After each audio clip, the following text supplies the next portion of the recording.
èyí làṣírí ikú tó pa Sisi Quadri. bó tilẹ̀ jẹ́ pé òṣèrékùnrin tí gbogbo èèyàn fẹ́ràn dáadáa nì Tọ́lání Quadri Oyèbámijí tí gbogbo èèyàn mọ̀ sí Sisi Quadri ti kú wọ́n sì ti sìnkú rẹ̀ nílànà ẹ̀sìn mùsùlùmí. kìnní kan tó dájú ni pé ọ̀pọ̀ èèyàn ni kò ní gbàgbé rẹ̀ nítorí ẹ̀rín tó máa ń mú pa ẹ̀kẹ́ àwọn olólùfẹ́ rẹ̀ nígbàkigbà tó bá ń ṣeré, àti bí òṣèré náà ṣe ní ẹ̀bùn kábúyàn káfi tọ̀hún wé nǹkan tí kò sì ní fìkan pé méjì tó bá ń ṣe bẹ́ẹ̀, tí yóò máa ṣejú péúpéú tí yóò sì máa ṣe bí obìnrin bí kìnní náà bá wọ̀ ọ́ lára tán. ní báyìí Aláròyé ti ṣèwádìí nípa ohun tó ṣokùnfà ikú òjijì tó pa òṣèré yìí, a sì lè fi gbogbo ẹnu sọ fún yín pé kì í ṣe àìsàn kíndìnrín ni òṣèré lẹ́gẹ́lẹ́gẹ́ náà ní tí ikú fi pa. ọ̀kan nínú àwọn mọ̀lẹ́bí òṣèré ọ̀hún tó súnmọ́ dáadáa tórúkọ rẹ̀ ń jẹ́ Ahmed ṣàlàyé pé àhesọ pátápátá ni ohun tí àwọn èèyàn ń gbé kiri nípa ikú òṣèré ọmọ bíbí ìlú Ìwó nípínlẹ̀ Ọ̀ṣun ọ̀hún. ó ní ohunkóhun tí ẹnikẹ́ni bá sọ yàtọ̀ sí èyí tí òun sọ yìí àhesọ gbáà ni.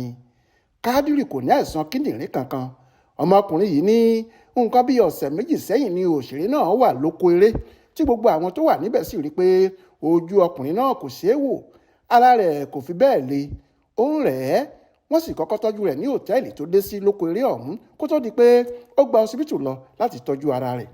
nínú èsì àyẹ̀wò tí wọ́n ṣe fún un lọ́sibítù ni wọ́n ti rí i pé àìsàn ibà táífọ́ọ̀dù ló ń bá òṣèré yìí fínra. ojú ẹsẹ̀ náà ni wọ́n ti bẹ̀rẹ̀ ìtọ́jú fún un tó sì wà ní ọsibítù náà fún odidi ọ̀sẹ̀ kan àti ọjọ́ díẹ̀ níbi tó ti gba ìtọ́jú. lẹ́yìn tí ara rẹ̀ mókun ni àwọn dókítà ní kó máa lọ sílé, ṣùgbọ́n kò ju ọjọ́ díẹ̀ lẹ́yìn àsìkò tó kúrò ní ọsibítù tí kinní ọ̀hún tún fi gbá a mú, ó sì wá le ju ti àkọ́kọ́ lọ. wọn kò wo òṣèré yìí níran tí wọ́n fi sáré gbé e lọ sí ọsibítù aládàáni kan. láti bẹ̀ ni wọ́n ti gbé e lọ sí ọsibítù ẹ̀kọ́ṣẹ́ ìṣègùn ti iléèwé gíga yunifásitì LAUTECH tó wà nílùú Ògbómọ̀ṣọ́.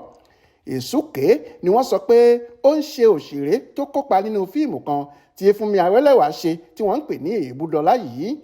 Èsúké náà pọ̀ díẹ̀ gẹ́gẹ́ bí Ahmed ṣe sọ. ó ní èyí ló bà ọ̀pọ̀ èèyàn lẹ́rù nítorí bí aláàárẹ̀ bá wà ní dùbúlẹ̀ àìsàn tí kò bá tí mú ọ̀rọ̀ Èsúké dání, ọkàn máa ń balẹ̀ pé yóò gbádùn kíá. ṣùgbọ́n tó bá ti di ọ̀rọ̀ oní Èsúké, bíi 5 nínú 100 aláìsàn tí eléyìí bá ń ṣe ní ìrètí wà pé ó lè gbádùn tí kò sì ní já sí ikú.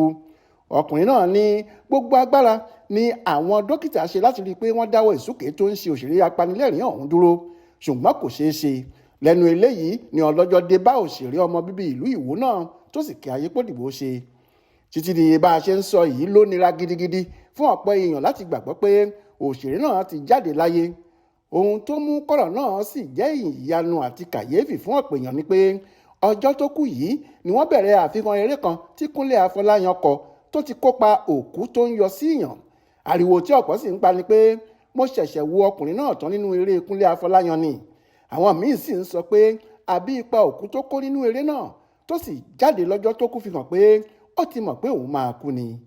ṣá o, àìsàn ló ṣe é wò, kò sẹ́ni torí tọlọ́jọ́ ṣe. Sisi Quadri ti gbé gbogbo ọgbọ́n, ìmọ̀ àti àwọn èdè tó máa ń pè tó fi máa ń pa àwọn olólùfẹ́ ẹ̀ lẹ́rìn lọ sọ́run àṣàǹtẹ̀. Jọkẹ́ Àmọ̀rí ló ṣàkójọpọ̀ ìròyìn ọ̀hún fún Aláròyé online television.